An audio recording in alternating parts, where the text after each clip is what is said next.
Welcome back to the second mock interview on DocumentDB. How would you optimize data retrieval in DynamoDB for large items? So, thank you for welcoming me in second mock interview. Your question is very good. Let me answer your queries. So, to optimize data retrieval for large items, I would do the following. The first, use projection expression to retrieve only the necessary attribute which is required by you, not the complete item. Okay. The second thing is implement pagination to break down the retrieval of large data set into a smaller, more manageable chunks. The third step is consider normalizing data by splitting large item into multiple item linked by references, just like you are doing in SQL. So that kind of concept you have to implement here also.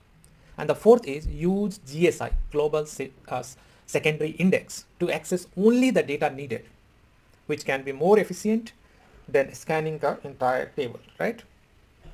So these are few things, few tricks and tips for you to manage the large item retrieval. Can you explain pagination with an example in DynamoDB? So your question is pagination. What is pagination? Okay. So let me explain you pagination. So pagination is a technique used to divide large set of data into a smaller, more manageable chunks, known as pages in the context of Amazon DynamoDB. Pagination refers to the process of retrieving data from a table rather than attempting to load large data set all at once. It will break into chunks and return you as per the limit set by you. So I have written my a small chunk of code how to set the limit to get the number of items, that number of items only in one page.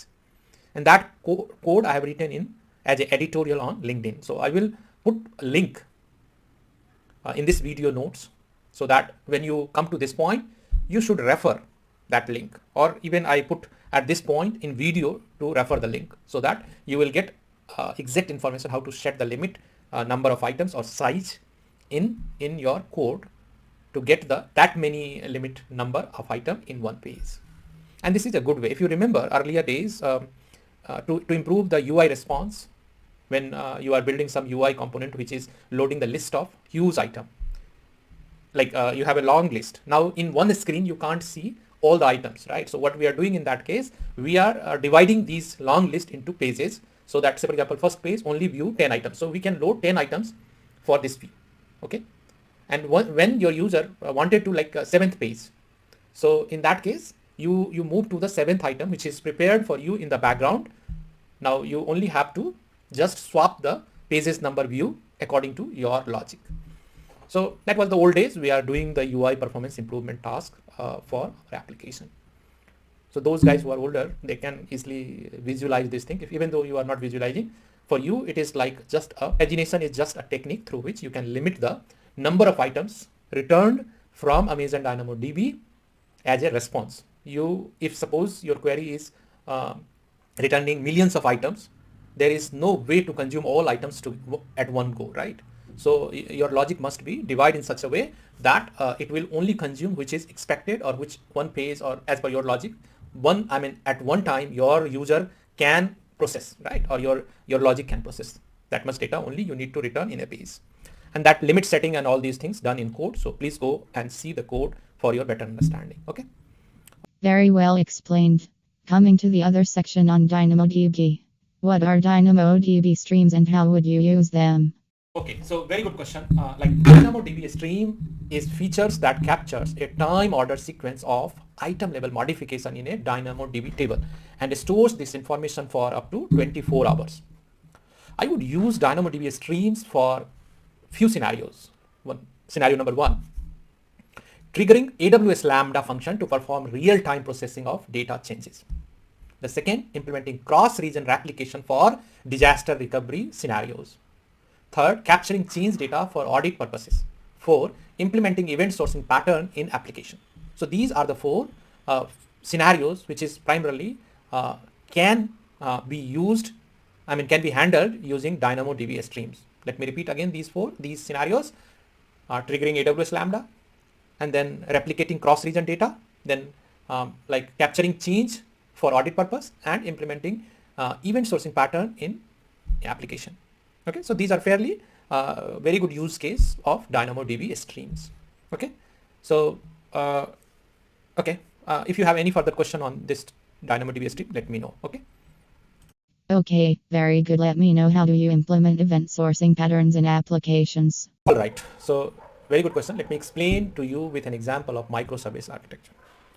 In microservice architecture, you might implement event sourcing with each microservice managing its own set of domain events. These services can communicate by publishing events to a message bus. Message bus example you can take like Kafka or RabbitMQ, okay, where other service can subscribe to and process these events. Let's learn few tech and tools kind of things required for event sourcing to achieve the event sourcing. One is event stores, like where you will store your events. So tools like Event Store DB, Apache Kafka, or any database technology which can be appropriate for storing the information.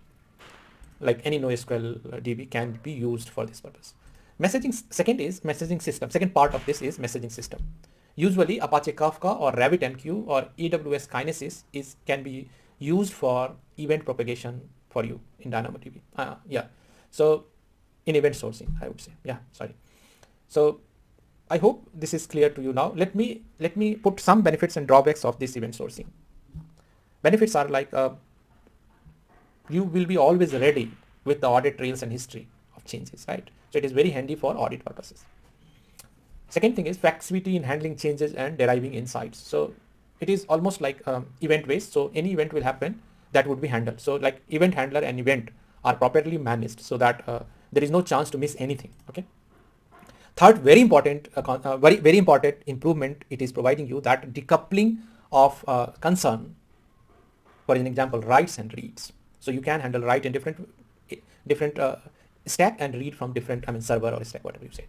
But it has drawbacks also, and one of the key drawback of this system is it is making your system very complex day by day, because this kind of decoupling is putting extra burden of complexity, because distributed system is having a chance to always get network abstraction and other things, which is making more complex when your one system is waiting for another, or maybe one system is you have given some guarantee to eventual consistency in terms of time and percentage of in terms of time only. So how to make sure that this is followed in the decoupled system is really challenging, not an easy task. Okay.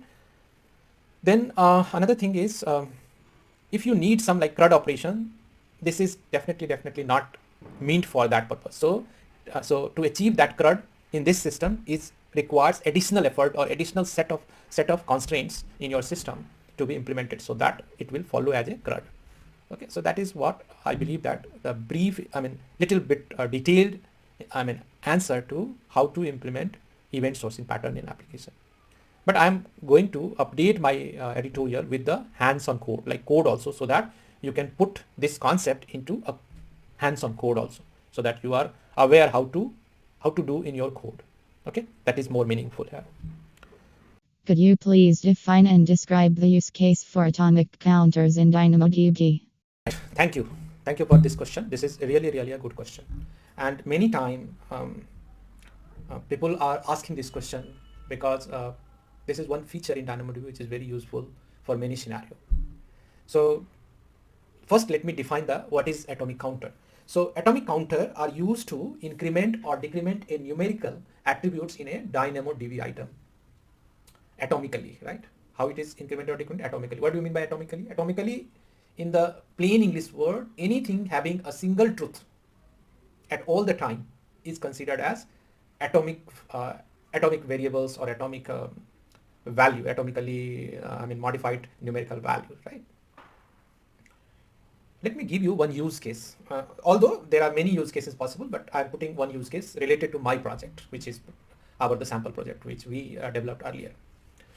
A use case for atomic counter would be to keep the track of the number of views for a web page post, okay, or the number of items, number of times my post file has been downloaded by customer, by user of this post, or anything else. Like there are many such, like likes count, then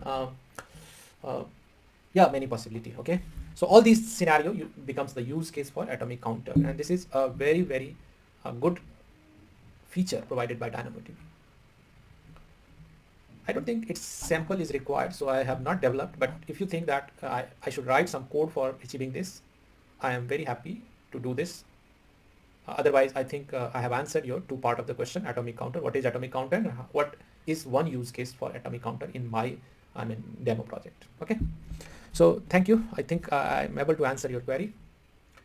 At the last, I would like to thank my viewer to reach up to this point under the DynamoDB series. We have covered not fully, of course, it is not the full exhaustive one, but at least at that level where you can able to answer your question, your interviewer, or you can contribute in your project, in your company at the level where company or interviewer expecting for a development point of view or an architect point of view. Okay, so yeah, that is what I have delivered in this DynamoDB series. I hope all of you liked this content, and if at all you get benefited with these contents, I'm expecting and I'm looking for one small contribution from your side also on this channel. Please subscribe, do like if you really like the content, or if you don't like any part of the content, please comment, give us feedback, because those feedbacks will help me to improve the content on this channel, which will be a benefit to all of us, including me, you, and other viewers. Okay, so at last I'm closing this video here only. Thank you, thanks a lot, bye, take care, खुश रहिए और पढ़ते रहिए। आप सभी को मेरी तरफ से धनतेरस और दिवाली की बहुत बहुत शुभकामनाएं, और मैं आशा करता हूं कि हम इसी तरह इस चैनल के साथ जुड़े रहेंगे और अपनी एक्सपीरियंस आपसे शेयर करते रहेंगे, और इस उम्मीद के साथ शेयर करेंगे कि शायद ज़िंदगी के किसी मोड़ पे आपको इन इन्फॉर्मेशन से फ़ायदा हो और उस फ़ायदा को उठा के आप आगे बढ़ें। Thank you, thanks a lot, bye, take care. Thank you for completing this video, and I hope that you definitely have learned something which will help you in your system design interview. Hope to see you in next video with new concept and skills needed for the system design interview. By then, keep learning, keep improving, and keep sharing your knowledge.